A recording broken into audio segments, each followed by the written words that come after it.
Binge the full week of The Ray Taylor Show ad-free over at inspireddisorder.com/plus. This is The Ray Taylor Show. This is my top 5 Elliot Page films. I have been a fan of Elliot Page pre-transition. Obviously, I am speaking of the person currently known as Elliot Page, formerly referred to as Ellen Page, one of, the only trans man I know of in show business as an actor. I'm sure there's probably others. However, this is probably one of the bigger actors to ever transition, and I was a fan of his before, and the only thing I've seen Elliot do since the transition was the most recent season of The Umbrella Academy, which I really appreciated. Not only the season, it was a fun show in general, fun season, but I appreciated how they handled the transition for this actor. And I wanted to go back in time and revisit some of his previous films. Clearly, all of these will be pre-transition, where he was referred to as Ellen Page. And I definitely look forward to see what he does in the future.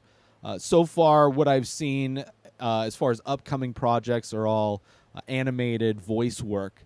But in general, it will be interesting to see what he does with his career going forward. With all of that said, let's get into my top 5 Elliot Page films, starting off with number 5. This is a movie I may have seen before but didn't really remember, and revisited specifically for this. I watched, I don't know, probably close to 20 Elliot Page films this past week, and this one is one that I felt very heartwarming, very kind of a simple type of a story. A lot of his movies tend to deal with, coming up against certain issues, social issues, and things like that. But this one, fairly simple, fairly just a charming film. This movie, coming in at number 5, is the 2009 film Whip It.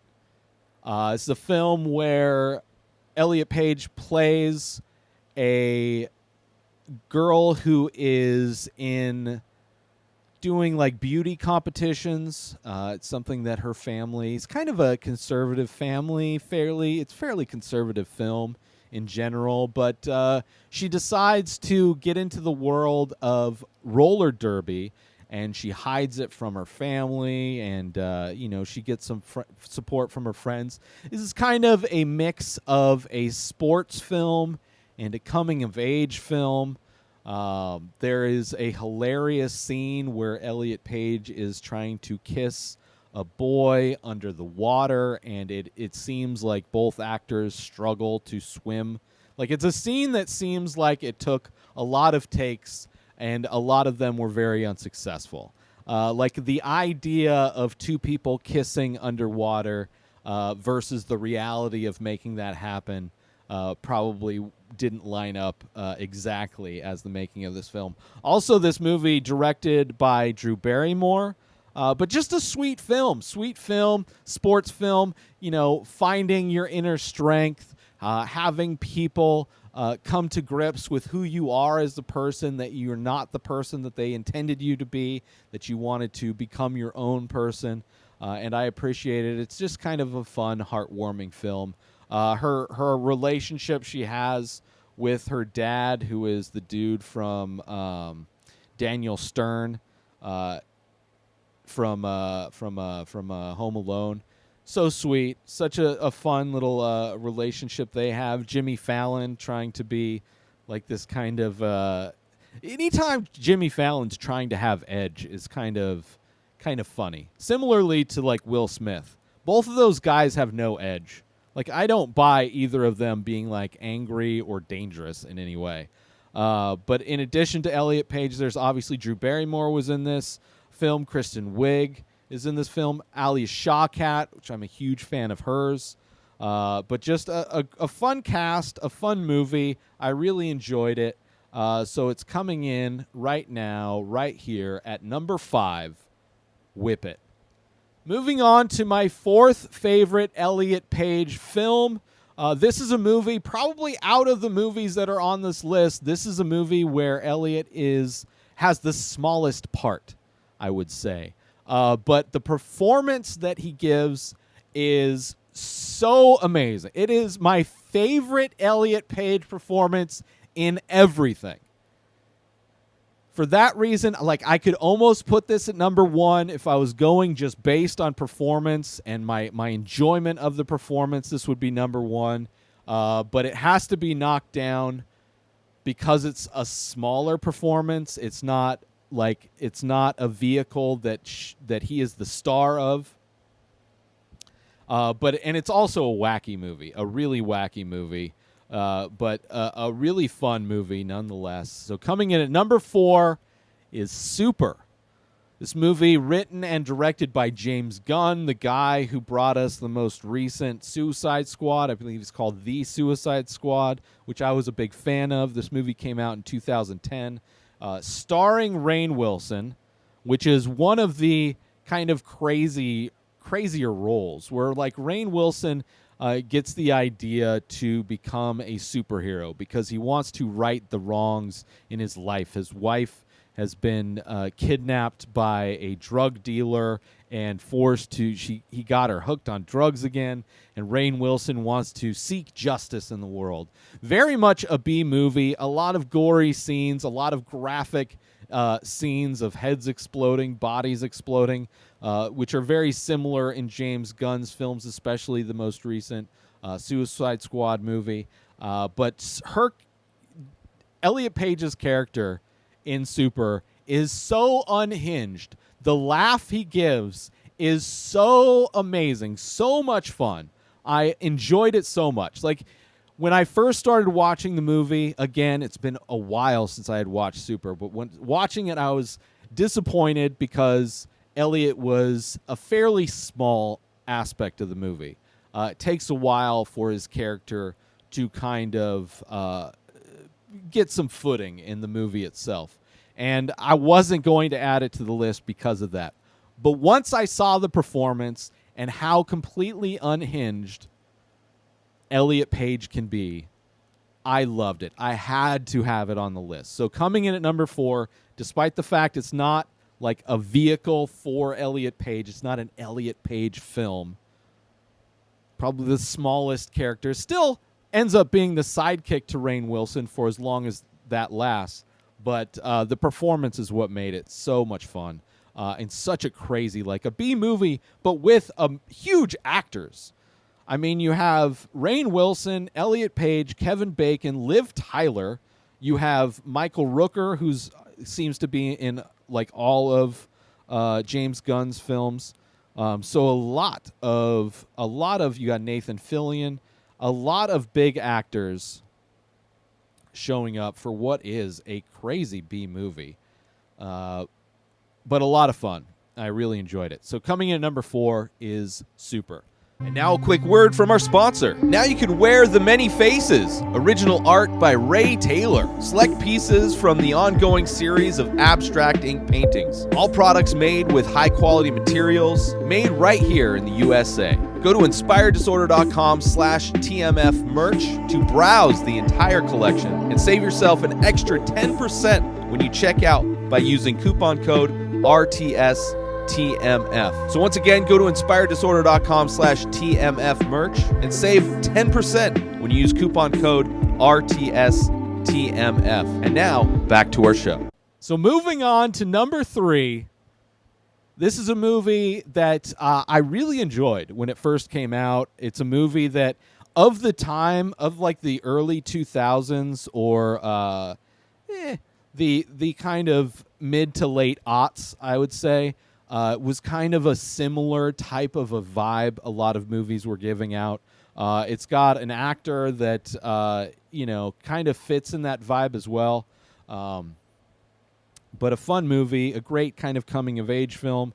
Coming in at number 3 is Juno. This movie, directed by Jason Reitman, the guy who brought us the most recent Ghostbusters film, which I absolutely love.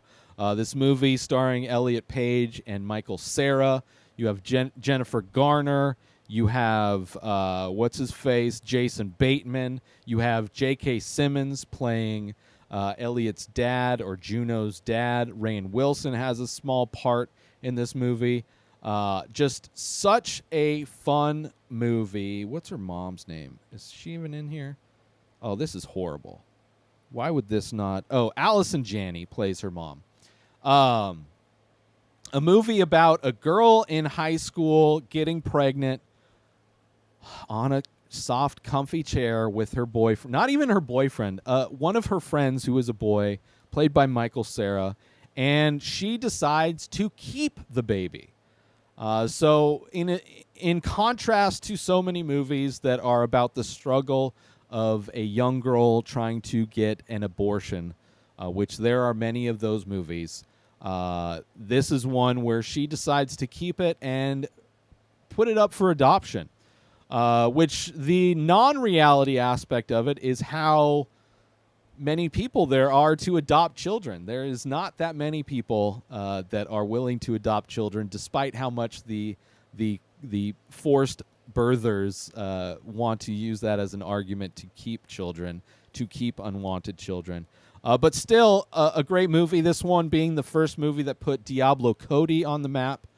But also a great, just kind of, it has that hipster vibe to it, that indie music kind of vibe to it. I enjoy the soundtrack. I think it's a fun movie. The relationship that Juno has with Jason Bateman's character is uncomfortable and disturbing.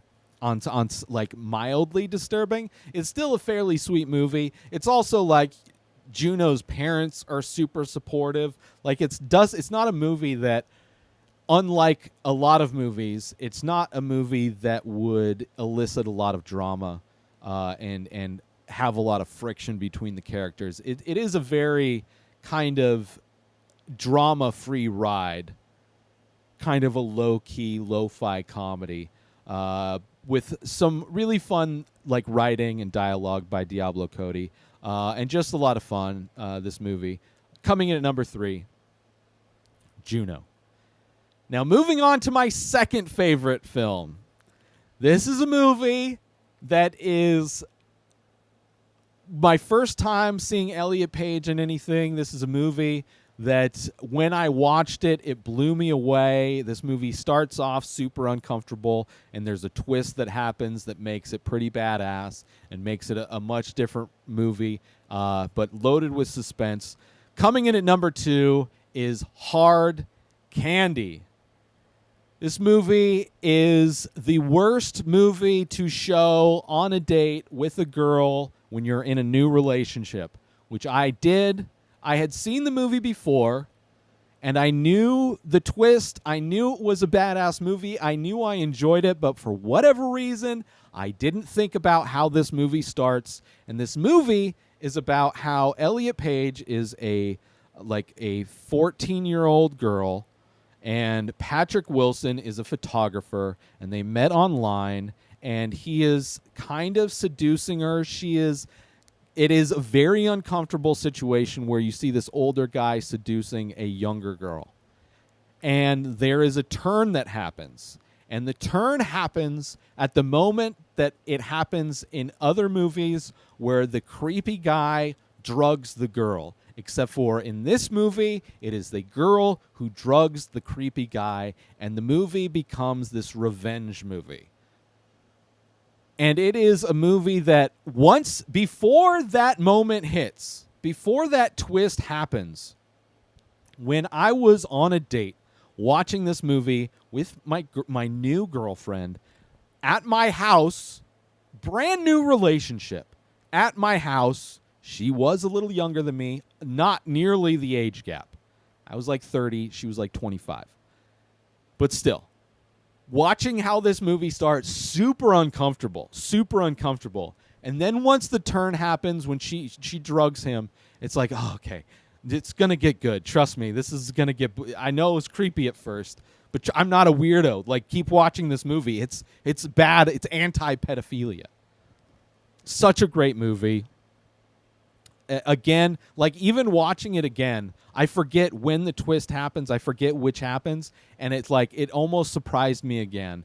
And it's a movie that has a ton of suspense as you see why she's doing it, what she's doing to this guy, the story that unfolds. Elliot is a badass in this movie, and so much fun.